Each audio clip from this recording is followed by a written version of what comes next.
Speropictures podcast, where we focus on the stories and not the headlines. Because we believe that stories can change the world. Get ready because the show starts now.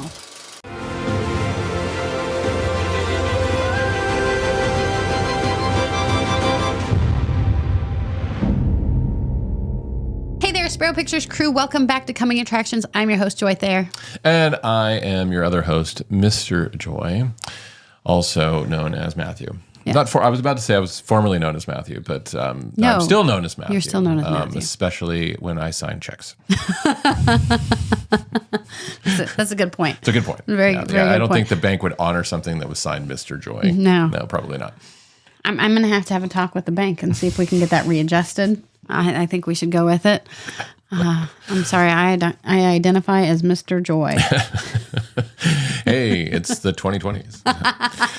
So, speaking of 2020s, we are actually going to talk about an attraction that was from 2023. Yeah, it's not a coming attraction. This is more of a attraction. having come attraction. Having come attraction. It's a having come attraction, but we're going to be talking about Willy Wonka. Well, Wonka, or just Wonka. Sorry, They dropped everything else and they just strong Wonka. It's like Beyonce. I was going to say they dropped the Willy. Yeah, they dropped the Willy and they just went with Wonka. And he's strong enough to be like a Beyonce or a Madonna. It's just Wonka. Just Wonka. No. Yeah. So anyway, we went and watched it with the kids. Yeah. It's been a hard couple years of what do we go to the theaters for and take the kids out and watch. I mean, even us, like, what do we want to actually get in the car, drive to the theater, pay for the tickets, pay for the popcorn? I make really good popcorn at home. But what are we going to go through all that effort for to go see in the theaters? But we love going to the theaters. We do love that going to the theaters. Experience is so awesome. And so when we saw the trailer for this, we were like, oh, please don't suck. Please be decent. Please be decent. Because it's not necessary. We do deal with a lot of different variables with films these days. We do. Because it used to be when I was growing up, it was like, okay, G-rated, PG, PG-13, R. You kind of knew, what you were getting into. Right. It was. I think it was probably a lot easier for my parents to decide, okay, we're going to take the kids to go and see this PG movie, or a G movie, and we'll probably not do the rated R. I think PG-13 actually came out, I think I recall PG actually came out, I think, in the late 80s. I don't remember. PG-13. Sorry, PG-13. So it was a lot. I think it was a lot easier though because it was more from the standpoint of what is going to be appropriate for kids, the content, and nowadays it's like it just seems to be kind of like all over the place. It's like, well, is there going to be some sort of like kind of gay character referenced in this PG or G-rated movie that I might not want to be having that conversation with my kids yet. And so I don't know. And so when we saw the previews for this, we were hoping that this would be a fun movie for the kids to go to. We were really curious. I think it was funny. We were watching Looney Tunes with the kids recently and on Amazon, and it's got the little ratings that come up on there, and it was PG-13. Yes. For violence and some different things. And I was just like, are you kidding me? But yet, then you watch these. Well, Yosemite Sam, comes out, both guns blazing, Yeah, varmint. And so I don't know that we use the rating system too much in our house now. No, it's kind of become laughable. Well, the kids have really actually been enjoying watching the Dick Van Dyke Show. And we enjoy it too. I love the Dick Van Dyke Show. This is true. And it's hilarious. It's really funny. If you've not watched the Dick Van Dyke Show, it's on Freevee. Just go watch. Just go binge. Just go binge Dick Van Dyke. I'm not just going to say his first name because that would be weird. But anyway, but go binge it, and it's a lot of fun, and the kids enjoy it. But it's interesting because you'll see those ratings pop up, and all of a sudden it's like it's PG-13 for a Dick Van Dyke episode because they just happen to be smoking. And you're just like, wow, I didn't realize that one. Yeah. Yeah, it's nuts. I think I even actually saw it on a Little House on the Prairie episode with PG-13. And you're like, But there's stuff that's out there right now that's targeting kids, and they put it at PG-13 so that it can get a broader audience watch. Right. But I'm like, this is not okay. This is highly inappropriate. Right. Who's rating these things and why? Yep. Anyway, we got past going, hey, what's it rated? Let's take the kids. Let's take the kids. If looks it like sucks, it's all right. if it's inappropriate, anything, we can walk out of the theater and chalk up the loss. Yep. But it was quite delightful. Yeah, I felt like it was, having grown up watching Willy Wonka. Gene Wilder. With Gene Wilder. Willy Wonka and the Chocolate Factory. And then, And then this one, I think they were all very different, and you could enjoy them as their own film. But then also knowing some of the stories, you can also kind of enjoy it as a trilogy-esque. Well, and it's done well. It's actually blown up overseas. Here in America, it's done a little bit less than $200 million, which is nothing to shake a stick at. But overseas, it's done over $300 million. So its total box office worldwide is $500 million. I wonder how common is it for it to do better overseas than it is to do it? Yeah, that's a good question. Certain films just do better overseas. But Wonka, is kind of an international figure. The Ronald Dahl film, book. Sorry, book. He's widely known. I mean, he was a British man, and so he's widely known all over the world. So, but it's it's doing really well. I mean, and it's only been out for like a month. Because we saw it December 23rd. Yeah, so it was right before Christmas. Yep. And so it's only been out for a short period of time, just several weeks, and it's already done that well.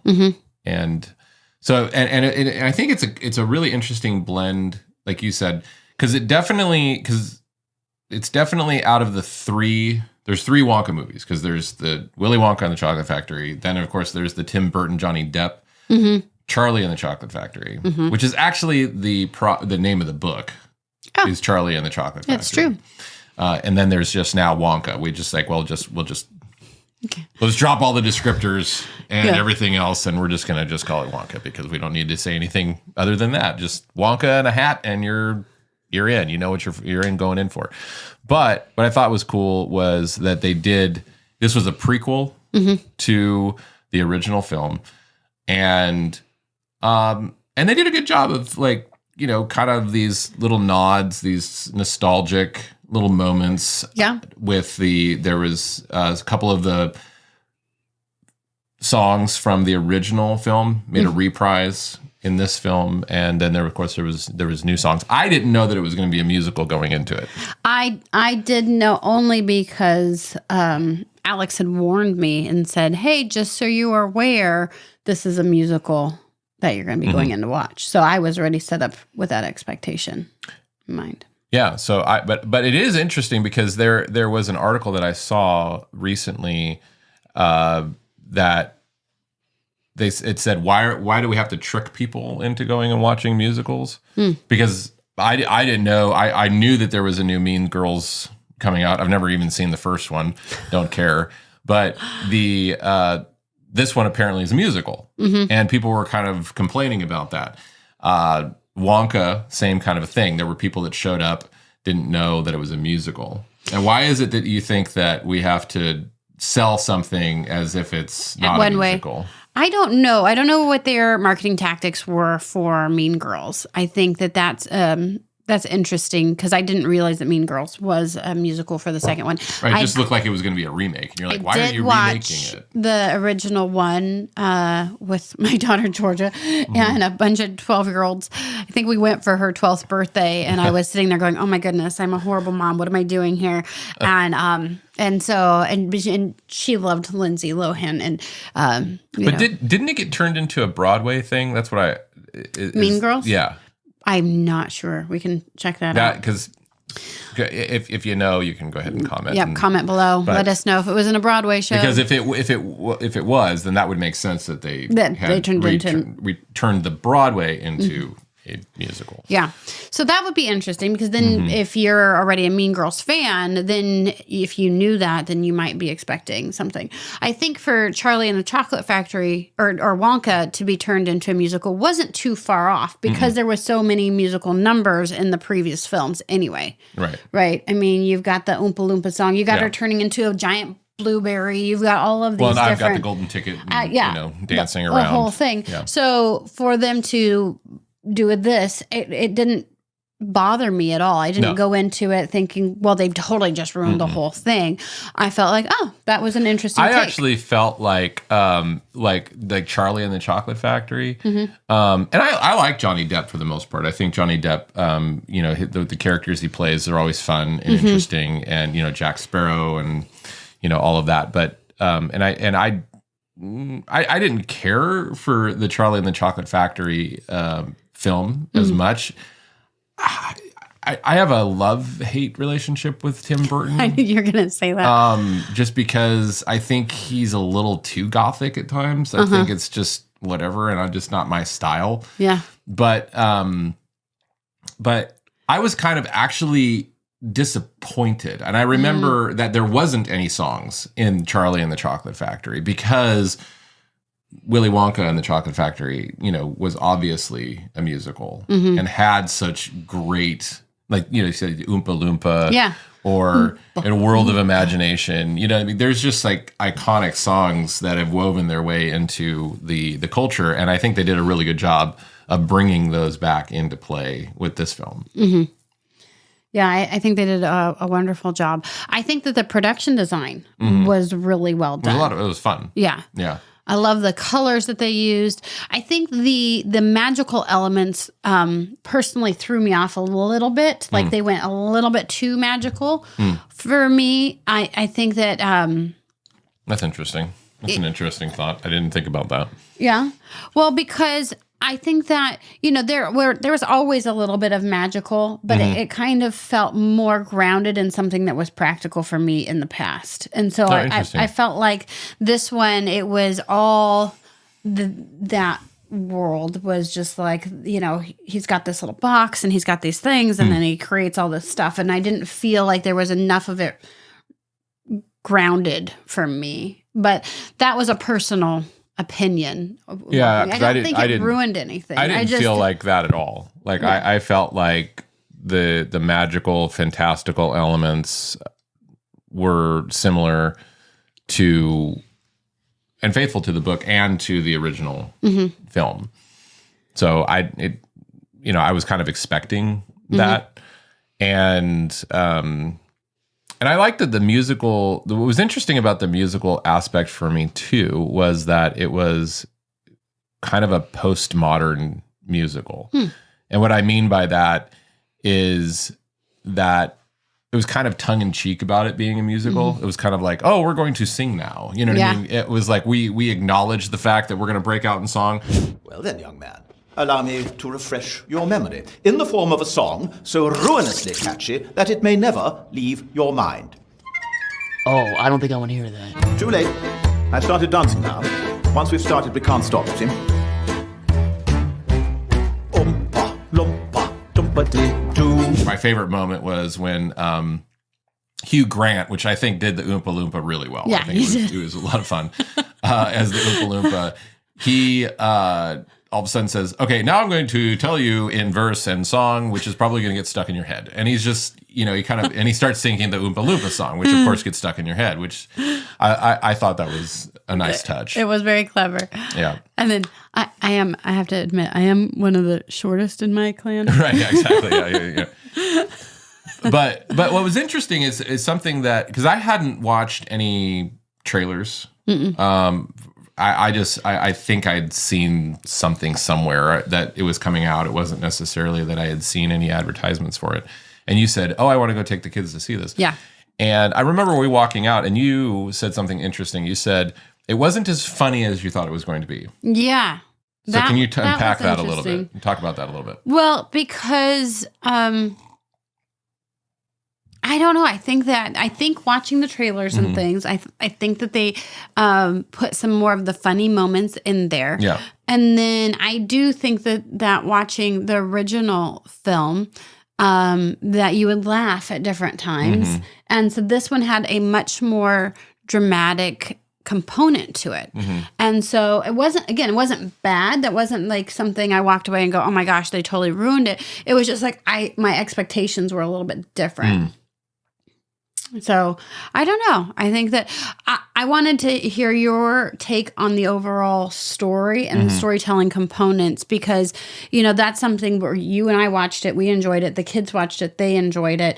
I would take the kids to go see this film, but we usually break down what worked, what didn't work, why did it work, and all that kind of stuff. So you were talking about Timothy Chalamet's character, who was Wonka in this film, was pretty static. Typically people don't identify with a character who's a static character, right? So like a static character would be like Gandalf in The Lord of the Rings. It's kind of a very or Obi-Wan Kenobi in and I'm thinking more of like a mentor character. Those are very typically kind of your static. They're the wizened old people that have already been through life and aren't going to change much. Right. And so they're there to provide wisdom to the person who is going through the protagonist, right? So like, for example, Frodo. Yeah. Right. So Frodo, we definitely see him change and mature through The Lord of the Rings. Same thing with Luke Skywalker, right? So you see this dynamic kind of arc that happens. And what's interesting about Wonka is that Wonka doesn't change much. He's fairly static in his approach to life. He might have had a down moment or a little kind of dark moment, but he was kind of forced into that position, making good decisions that affected his the people that he was with, and sacrificing his own dreams and things like that. So he was actually even doing something really kind to and that put him into this kind of dark night of the soul, which is not common in a film or a story, because typically the reason why you reach a dark night of the soul moment with a character is because the character has run up against something that he's not prepared to run up against. Right. And is trying to deal with the situation in the same way that he would normally have tried to deal with the situation. So like if you have somebody who is kind of this swashbuckling ladies man, and then all of a sudden you find him into this situation and he's trying to like now approach this new woman that he has found attractive with this swashbuckling kind of ladies man way, and she's rebuffing him, right? So now all of a sudden it's like he's trying something different, until finally he fails completely, and he ultimately realizes that he needs to be self-sacrificing and humble, and so he shifts and turns, and that's how he wins the girl, right? So that's probably a really, you could take that and apply that to pretty much most stories that you've ever seen. When this one was, Wonka is like the static guy, but he's still the main character. Yeah. And so we haven't seen him struggle. We're seeing him struggle, but even the struggles don't feel like he's still got a positive attitude. He's still moving through it. And the interesting thing is that he actually overcomes those challenges with positivity and just going after it. Like he's not really changing. So that's what was interesting, is that they had to introduce a dynamic character, right? That he meets along the way, right? That is struggling with like, what's it worth? Why should I be doing this? All of that. And that was the character of Noodle, which was played by Kala Kane, I think is her name. I've never seen her before. If I have, I didn't recognize her, but I didn't look up her IMDb. I didn't look up her IMDb either. Check out her IMDb and what else she's been in. She did a phenomenal job. She did a fine job. And I think that her character was really fun and enjoyable to watch. And I think what was interesting for me is especially pairing up with Timothy Chalamet, who is a very talented actor. Yeah. And so here I'm used to Charlie. in the chocolate factory. So I'm used to a boy in that role. Right. And then I'm used to both of the previous Charlie and Chocolate Factory and Willy Wonka and the Chocolate Factory. They both had boys. Right. Well, and that was interesting because in those films, the reason why those films arc typically in the typical fashion is because you start with Charlie in Willy Wonka and the Chocolate Factory and Charlie and the Chocolate Factory. You don't start with Wonka. Wonka is actually in that kind of more mentor static place in those films. He doesn't change either. But the film wasn't about him. But the film wasn't about him. Yeah. And so how do you take a character like that? Yeah. And make the film about him and create that still kind of hero's journey kind of structure. Yeah. So I'm curious now that we've talked about the hero's journey structure and the different characters and stuff. What did you think of the bad guys' characters? The bad guys were fine. You know what I mean? Like they weren't memorable villains to me. What purpose did they serve in the film then? Because you have a bad guy, right? Because you have to have an enemy, a combatant kind of thing. I think it was interesting because the bad guy that he was actually facing wasn't the individuals themselves, but kind of this system of corruption within this town. Yeah. Right. And so if you were going to say, who was he going up against? He was going up against a system. It wasn't an individual. So in that way, it was interesting. The bad guys weren't awesome to me. I felt like they were just enough. They were just enough because that's the problem with stories too, is that you have to have really good bad guys. You have to That's why I'm asking about that. To have really good heroes, because if the bad guys are too easy for the heroes to overcome, then what's the point? And if they're too powerful, and it makes the good guy look too weak, and so you can't have that either. So the balance, has to be there. I think they did fine from the standpoint. I think that if you could argue that the bad guys weren't necessarily because there was 5 of them. You know what I mean? Like there was the Rowan Atkinson character who was the priest. There was the 2 people that were running the laundry. And then there was the 3 kind of chocolate cabal guys. Yeah. Right? So there was 6 bad guys, essentially. And then the chief of police.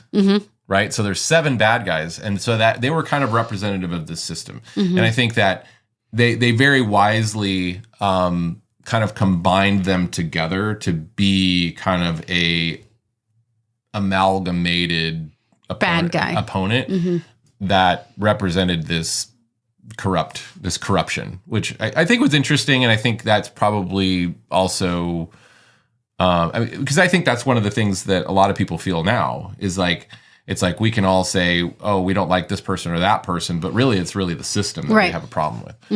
So I'm also curious because oftentimes we'll talk about the moral premise or the universal truth. So typically we walk away from movies and we talk about it with our kids. We talk about it with each other. We'll ask, what was your favorite part? What did you enjoy? What did you not like about it? And all that kind of stuff. What would be some kind of moral lesson that you feel like would be a point of conversation with the kids? Well, actually, I'm interested to hear what you think about that. What do I think about that? I think that, it showed, there was a few different things that it showed that Wonka had lost his mom. And it didn't really go into the why or what happened or anything like that. It was a little bit of a mystery, and he had an attachment to her. And so for me personally, having dealt with loss, I think that was one point of conversation that you could have is what would it be like when we're not completely, our identity isn't wrapped up in somebody, but we're still dealing with grief and loss and that kind of thing. So I think that there's different ways that you could have a conversation with kids or with somebody that's going, wow, that is an interesting thing. But then just talking about, orphans and adoption and talking about community. I think there's a few different things of what was even with the Oompa Loompa being in there and Hugh Grant's character, here he is and he's kind of the thorn in Wonka's side. And he's just like, oh my gosh, I got to get away from this guy. And then you find out and you get compassion for the Oompa Loompa by the end of it. So there's just several of those things that I think showed up in the film that naturally and organically were there. I don't know if they were intentional or not. I would. Yeah, no, those were good. I would say what was interesting to me was, it was interesting to me that the bad guys were, and if honestly, like, if we're ruining the movie, just go watch it. Pause it, watch the movie, and come back. But what was interesting to me about this, from a conversational standpoint, is the bad guys were paying everybody off with chocolate, right? Chocolate was kind of the currency. It was, yeah. And so when Wonka comes in and starts messing with their system, right? The conversation for me is, I think would be interesting, is if you turn that and take that, well, money, right? Is like, is money a goal unto itself, or is it a way to do something better? So it's the same thing with chocolate, right? So this is the film was about, was it's like in that way. Is it's like, is chocolate a way and a means to control people, or is chocolate supposed to be there to help make humanity better and bring people joy?